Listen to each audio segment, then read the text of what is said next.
Hi, I'm Jerry, and this is a somewhat less than 1,000-word guide to the world's first Victoria Cross.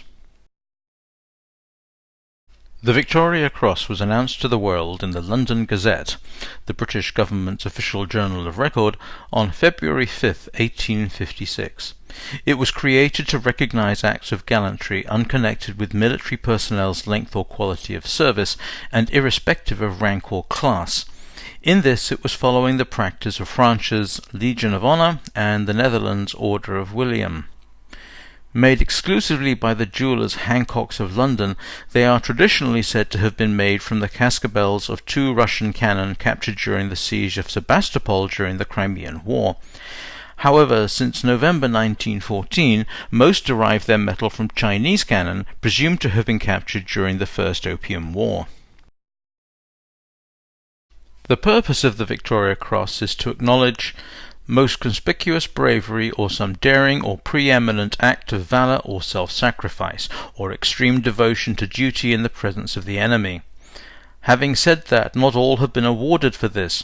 For example, Group Captain Leonard Cheshire's VC was awarded for behaviour through his entire operational career. Few benefits accrue from the award. There is an unwritten tradition that recipients should receive a salute from all ranks, and while this is not to be found in Queen's regulations and orders, nor was it specified by Queen Victoria herself, nonetheless even a private will receive a salute from a general officer. Additionally, the original warrant specified that non-commissioned officers, privates or sailors should receive an annuity of £10 per year, raised to £50 per year for those that could not earn a living through age or infirmity.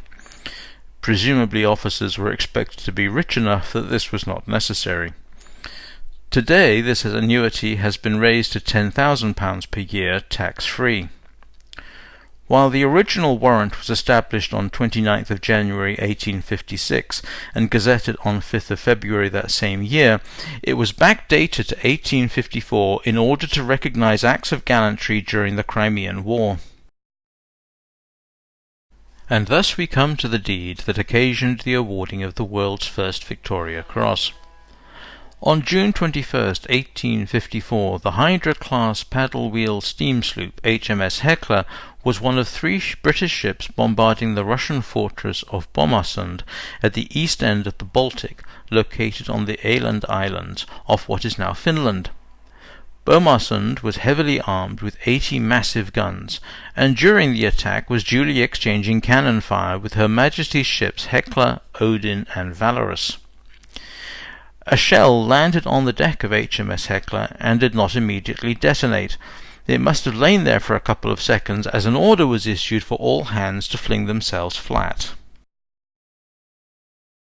However, Midshipman Charles Davis Lucas, then aged 20, rushed forwards, picked it up and threw it overboard, where it duly exploded, wounding 2.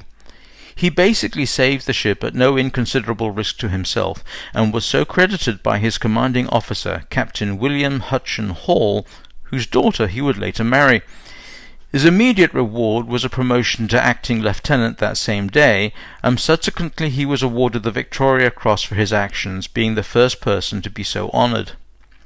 Lieutenant Lucas' bravery on that day was well known, widely reported, and it can be argued that it led to the creation of the medal he was to receive. It is said that Queen Victoria herself held considerable admiration for his actions.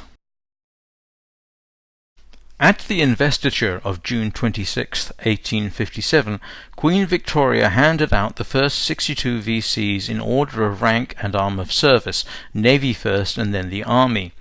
As such, Lucas was not the first to actually receive his medal.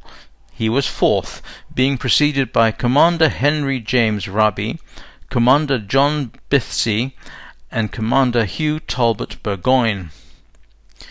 Lucas spent 25 years in the Navy from the age of 13, rising to the rank of captain. While on the retired list, he was promoted through seniority to Rear Admiral, dying in Tunbridge Wells at the age of 80 in 1914. His Victoria Cross met a rather ignominious fate, being lost on a train journey sometime on or after 1885, along with his campaign medals. They were not recovered, and replacements were manufactured, and currently reside at the National Maritime Museum in Greenwich, London. If you enjoyed this content and would appreciate more of the same, please like and subscribe.